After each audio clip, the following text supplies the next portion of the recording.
Olá, eu sou o professor Guilherme Hartmann, esse aqui é o nosso curso pós-graduação online da Universidade Cândido Mendes e estamos aí para abordar o processo nos tribunais. Esse é o nosso bloco número 1.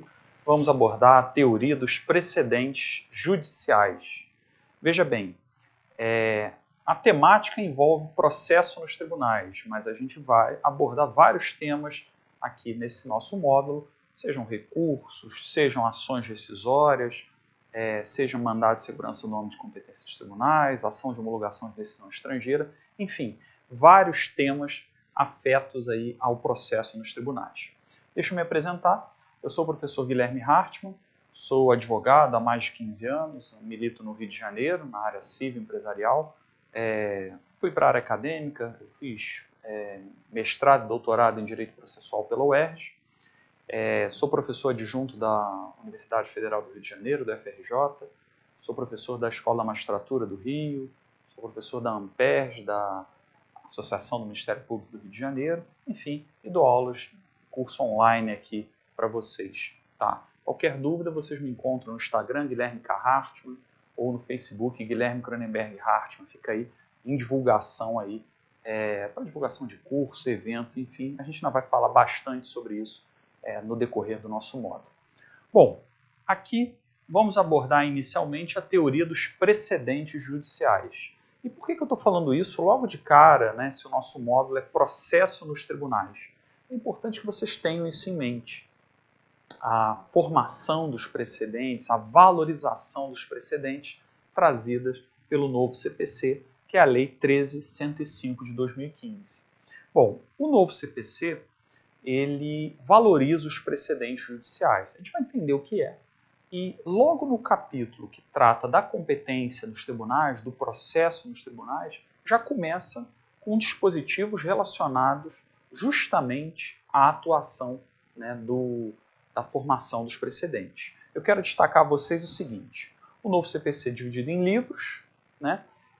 Tem a parte geral e a parte especial, ambas divididas em livros, e no livro 2, você tem a divisão do livro 1 do processo de conhecimento, do livro 2 do processo de execução e do livro 3 exatamente o nosso tema, dos processos nos tribunais. Então, esse vai ser o objetivo do nosso módulo, trabalhar o processo nos tribunais, basicamente os artigos 926 ao 1044. 926 ao 1044 do Código de Processo Civil. Sendo que nós temos que as disposições gerais dos artigos 926 a 928 trazem justamente temática dos precedentes. Por isso, nossa aula inaugural aqui é relativa à teoria dos precedentes. Pois bem, o que é um precedente judicial ou jurisdicional? A gente está falando de uma decisão pretérita do Poder Judiciário. Está falando de um precedente, uma decisão pretérita em determinado sentido do respectivo tribunal. E a ideia do novo CPC é que nós tenhamos uma valorização desses precedentes, a valorização das decisões pretéritas dos tribunais, para que os tribunais tenham um sentido uniforme de interpretação da questão de direito e que essa interpretação seja replicada em todos os demais processos. Já adianto, a temática aqui que a gente está abordando se relaciona à ideia de segurança jurídica, para evitar as chamadas decisões oriundas da jurisprudência lotérica, decisões conflitantes, contraditórias. A mesma questão de direito, você perde a ação e seu vizinho ganha a ação.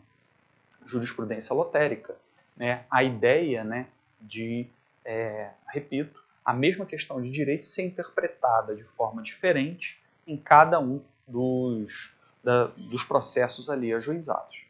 Então, buscar uma única interpretação, a melhor interpretação, tem sentido de uniformização, traduz segurança jurídica. Traduz segurança jurídica nesse viés de evitar decisões contraditórias, traduz isonomia dos julgados e traduz também economia processual. Economia processual é um ponto interessante, oriundo do sistema de precedentes, porque a gente vai ver que uma vez criado o precedente, ele pode ser replicado pelos órgãos inferiores.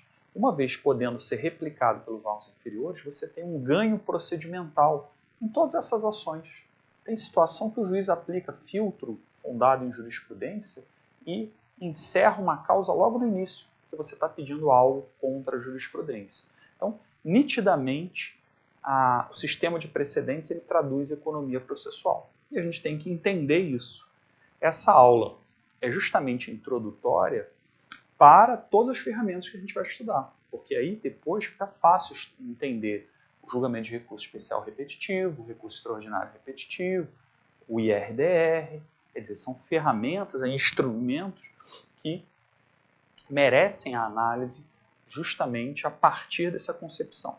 Então, voltando aqui, vimos que a teoria dos precedentes, precedente é uma decisão pretérita, o novo CPC valoriza a criação de precedentes, justamente para que a solução do precedente seja aplicável em casos posteriores. É uma ideia que muda a lógica, né, tradicional no nosso sistema jurídico. O nosso sistema jurídico é o da Civil Law. Civil Law é o nosso sistema romano-germânico, é o sistema brasileiro, que é pautado na lei. É a ideia, né, de um sistema do império da lei. O que a lei prevê é cogente, tem força obrigatória, como fonte primária, né, do direito. Agora, o que acontece? No sistema de precedentes, você já passa a trabalhar os precedentes também como fontes do direito. E aí é uma concepção oriunda, em geral, do sistema da common law. O sistema da common law é anglo-saxão, Inglaterra, Estados Unidos, você tem esse sistema vinculado não na lei, nos costumes, na verdade, nas decisões pretéritas. É interessante, então, ter essa separação. Nós temos uma certa aproximação da civil law com a common law nesse sentido. Os países da civil law, como o Brasil, começam a adotar mecanismos e ferramentas oriundos da common law. Não se diz que o Brasil adotou o sistema da common law, não. É o sistema da civil law, mas com algum reflexo, algum influxo daquilo oriundo da experiência da common law. E, na verdade, até o sistema da common law tem algumas situações também um regime de convergência aplicando algumas regras, né, do sistema da civil law. Né, na regra inglesa foi criado, né, um código tratando sobre questões processuais, o que se associa a essa ideia do civil law, quer dizer, uma importação lá para o sistema da common law. Mas o que eu quero passar, então, é que o novo CPC valoriza a criação de precedentes, enaltece a criação de precedentes, inclusive nos artigos 926 a 928, valoriza isso. Repito, o sistema de convergência do nosso sistema jurídico, da civil law, com o da common law. Veja o que diz a exposição de motivos do CPC de 2015. Diz assim, o objetivo, criar estímulos para que a jurisprudência se uniformize à luz do que venham a decidir tribunais superiores e até de segundo grau, e se estabilize.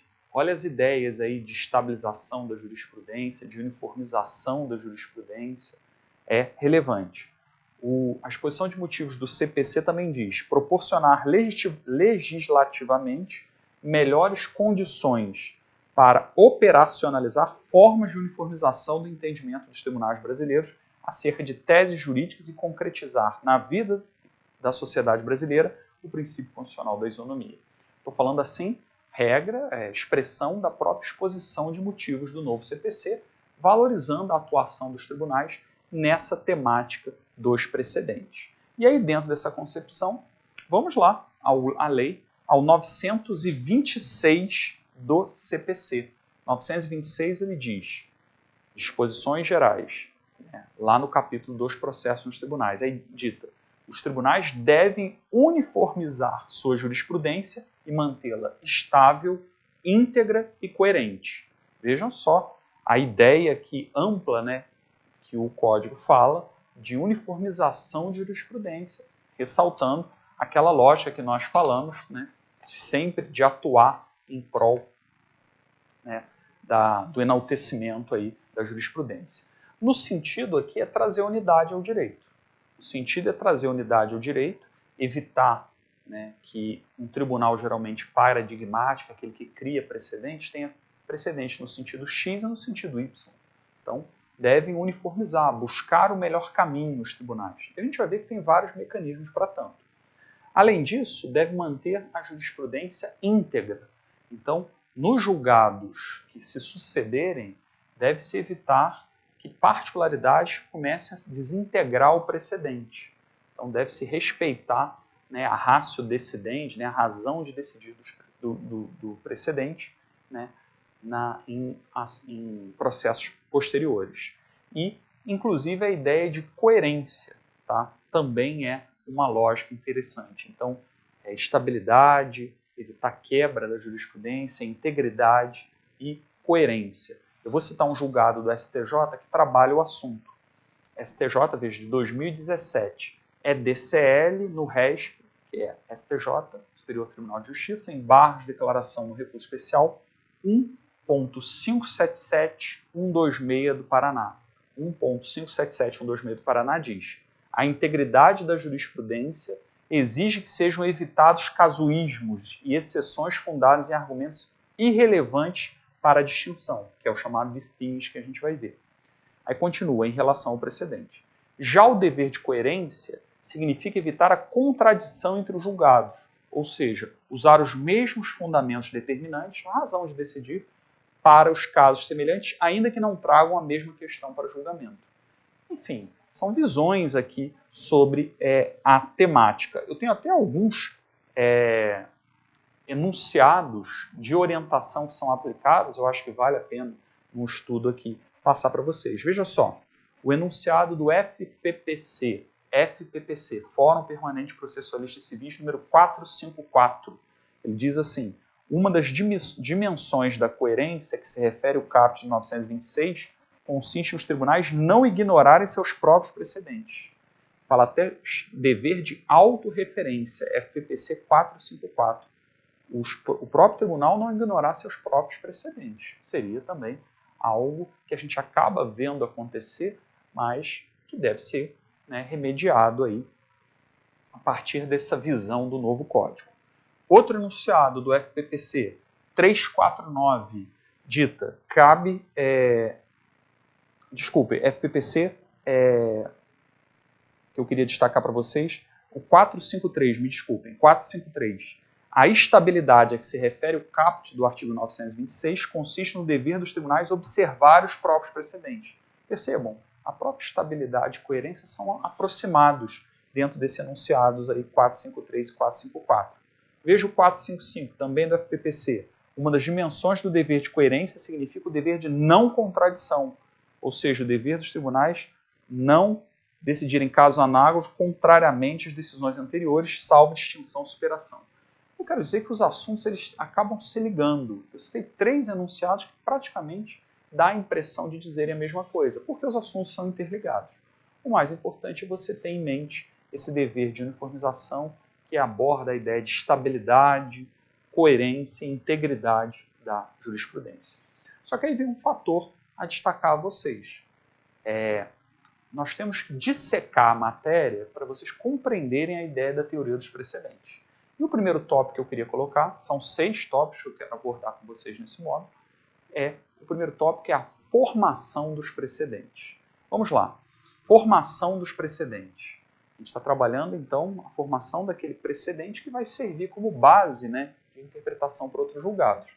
Mas, quanto à formação, muito cuidado com a questão da preocupação com a legitimidade do precedente. Se trabalha muito isso, a legitimidade do precedente a ser formado.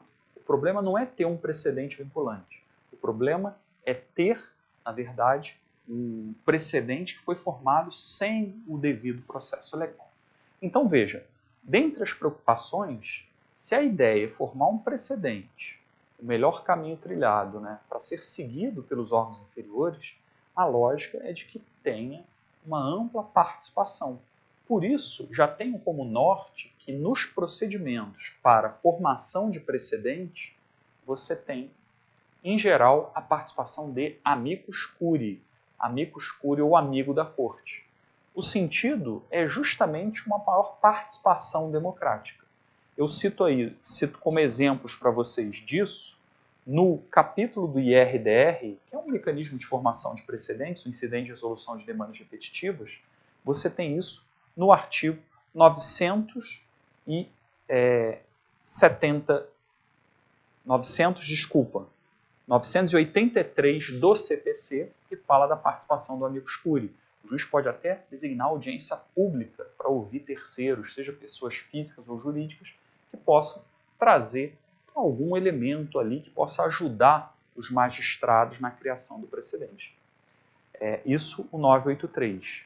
Outro exemplo, no julgamento de recurso especial e recurso extraordinário repetitivo, você tem isso também no artigo 1038, incisos 1 e 2. Também fala na admissão de participação de pessoas, entidades, pode ser uma ONG, pode ser um conselho profissionalizante, pode ser uma pessoa física, enfim, intervir como amicus curiae, como amigo da corte. Mecanismos de democracia, trazendo elementos que possam, repito, facilitar a formação do precedente. Então, uma tônica do sistema de precedente, a formação ter a participação ali de amicus curiae. Agora, ainda sobre a formação, esses mecanismos de formação de precedentes também têm a participação do Ministério Público como fiscal da ordem jurídica. Mais uma vez, é uma tônica o MP participar para que você tenha um precedente melhor formado. Você tem isso lá no IRDR, que é um bom exemplo aí de base. Você tem isso no artigo 976, parágrafo 2º, 976, parágrafo 2º, dizendo que se o MP não for requerente, ele intervém no IRDR. E você tem também isso lá no RESP-RE repetitivo. Vou falar muito essa sigla, RESP é o recurso especial, RE é o recurso extraordinário. No caso repetitivos, é o artigo 1038, no caso, inciso 3. 1038, inciso 3. Então, temos essa preocupação com a formação do precedente. Eu ainda cito a vocês, como mais exemplo aqui, o 926, parágrafo 2º. Olha que interessante. Ao editar enunciado de súmula, os tribunais devem ater-se às circunstâncias fáticas dos precedentes que motivaram sua criação. Se você já abriu uma súmula do STJ, do STF, você vai ver lá que tem vários julgados que serviram de base para a súmula. O que esse 926, parágrafo 2º do CPC está querendo dizer é que no processo de formação do precedente deve-se ter muita atenção com se as súmulas respeitam, se a súmula respeita os precedentes que a antecederam, que servem de base para a sua criação. Gente, súmula é a síntese de uma orientação. Então você tem que ter que o texto da súmula tem que estar de acordo com os precedentes. Existem críticas de situação de súmula em que o que está no texto da súmula não reflete o que foi debatido nos acórdãos paradigmas. Olha que situação de legitimidade da súmula. Tá? Então tem que ter uma cautela, o novo código vem nesse sentido. Então, dentro da temática de formação do precedente, tenham sempre atenção quanto a essa questão da legitimidade do precedente a ser formado. Falamos algumas situações aí enquadram dentro da formação do precedente. Bom, agora outro tópico dentro do precedente. Falei de formação, agora vou falar de aplicação do precedente. Como assim aplicação do precedente? Uma vez formado o precedente, você tem lá o precedente X sobre a questão de direito. Aí é possível que esse precedente seja replicado pelas instâncias inferiores. A ideia é essa. Formou-se um precedente, seja de direito processual, de direito material. Isso é importante frisar, aliás, fazer um parêntese aqui. O precedente é sobre uma uniformização de uma questão de direito, que pode ser de direito material, leia-se direito civil, direito tributário, enfim, ou de direito processual. Você encontra isso no artigo 928, parágrafo único.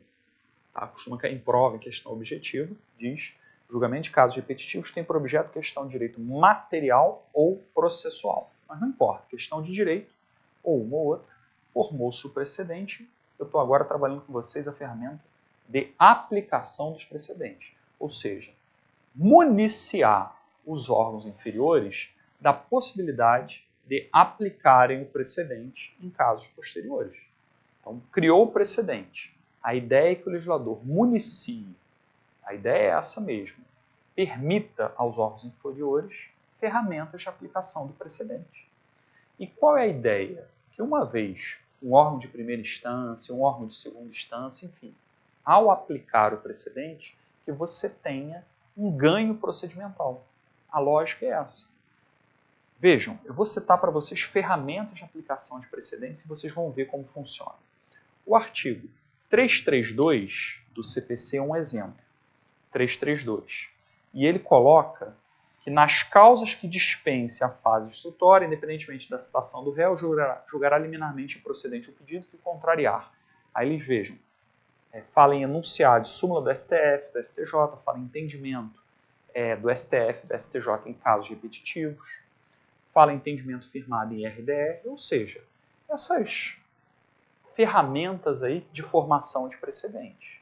Eu acho importante destacar que o IRDR, o julgamento de casos repetitivos em recurso especial, recurso extraordinário, você tem vetores de formação de precedente. Aí se forma o precedente. Eu estou querendo dizer, na aplicação do artigo 332, um juiz de primeira instância, pense, você passou no concurso e toma posse, e aí, no seu primeiro dia, você vê um processo que alguém está pedindo algo que é contra um precedente. Não é qualquer precedente, tem que ser esse precedente do inciso 1 a 4 do artigo 332 do CPC. Olha uma ferramenta de aplicação de precedente. Pode você, juiz, recém-cursado aí, aplicar o artigo 332 e julgar improcedente liminarmente. É uma improcedência prima facie. Então, alguém está postulando algo contrário a um precedente, você pode julgar improcedente de cara. Um filtro logo na porta de entrada do judiciário, uma forma de combater as causas repetitivas. No fundo, a valorização do sistema de precedente visa combater essas causas repetitivas que assolam o judiciário, que assoberbam o judiciário. Então, dando essa concepção, é uma ferramenta de aplicação de precedentes, repito, para o juiz de primeira instância. Ele não manda citar o réu, o que seria submeter o réu a um indevido processo legal. Ele não manda citar o réu, porque o que o autor pede é contrário a um precedente. Então ele julga improcedente de cara, desde que fundado nesses precedentes aqui. Aliás, no CPC velho, o antigo artigo 285A do CPC 73, que é o atual 332, ele dizia que poderia o juiz aplicar precedente do mesmo juízo, dava a entender nesse sentido. E isso foi combatido aqui pelo novo CPC, o artigo 332 permite a aplicação dessa ferramenta desde que sigam precedentes em geral de tribunais superiores, mas pode ser até de tribunal de segunda instância. Então vamos imaginar, se eu sou juiz, eu tenho um precedente, já julguei um caso aplicando a questão de direito X, aí vem um segundo processo, eu não posso aplicar o meu precedente de outro processo que eu julguei naquela vara para resolver a segunda ação e julgar improcedente liminarmente. Não posso. Só posso julgar improcedente liminarmente se eu me apoiar em precedentes ou de tribunais superiores ou do próprio tribunal de segunda instância. Dei uma lida nos incisos do 332. Bom, outros exemplos aqui de ferramentas de aplicação de precedentes. Existe também a ideia de julgamento monocrático de relator. Vamos lá. Um tribunal é um órgão colegiado, tem vários julgadores. E um deles é nomeado relator. Um desembargador, vamos pensar, pode ser um ministro, se for tribunal superior. E aí ele pode julgar monocraticamente. Julgamento monocrático. É uma decisão monocrática, uma decisão unipessoal. Mono tem o sentido de um. Significa que ele faz parte de um órgão colegiado, mas ele pode julgar sozinho. Você já deve ter ouvido falar que o relator julgou sozinho. Ele pode, acolher e dar provimento ao recurso, negar provimento ao recurso. Não é só decisão liminar, não. O relator pode julgar sozinho o recurso. Claro que da decisão monocrática dele cabe agravo interno para o colegiado. Nós vamos estudar. Mas aqui, eu estou querendo destacar que, embora seja um órgão colegiado, em algumas situações, o relator, um dos desembargadores ou um dos ministros, pode julgar sozinho. É a noção aí do 932, incisos 4 e 5. 932, incisos 4 e 5. Por exemplo, ele pode negar provimento a recurso, julgar sozinho o relator e negar provimento a recurso, que for contrário à súmula do STF, do STJ, acórdão proferido pelo STF e STJ em casos repetitivos, entendimento firmado em RDR ou assunção de competência, que são institutos que a gente vai estudar de formação de precedente. Então, dentro dessa concepção aí, você tem um encurtamento procedimental. Porque ao invés de marcar sessão de julgamento para ter o julgamento colegiado pelo tribunal, o relator está apto a julgar sozinho. Vejam, é mais uma ferramenta aí de aplicação de precedentes. Então, o código é recheado delas. Tá? Tem situação de dispensa de remessa necessária, artigo 496, parágrafo 4º, que a remessa necessária é aquela prerrogativa da Fazenda Pública, né? De se perder na sentença, sobe para a segunda instância. Ah, mas se o juiz já aplicou um precedente, não tem a remessa necessária, o 496, parágrafo 4º.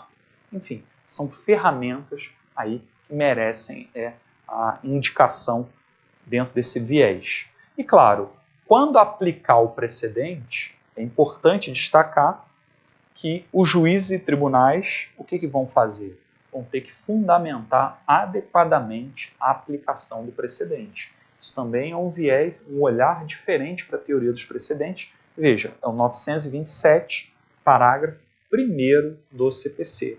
927, parágrafo 1º diz: os juízes e tribunais observarão o disposto no artigo 10 e no 489, parágrafo 1º, quando decidirem com fundamento nesse artigo. Nós vamos estudar ainda, né, em blocos posteriores, mas o que eu quero dizer, o 10 do CPC, que a gente está lendo aqui no 927, parágrafo 1º, ele fala do contraditório. Então, a questão do precedente tem que ser sido objeto de debate prévio. E 2, na fundamentação, deve o juiz fundamentar a aplicação do precedente no caso concreto, ou até o porquê que ele não seguiu o precedente, afastou o precedente no caso concreto. Nesse 489, parágrafo 1º, eu sugiro que vocês leiam, sobretudo, o inciso 5 e o inciso 6.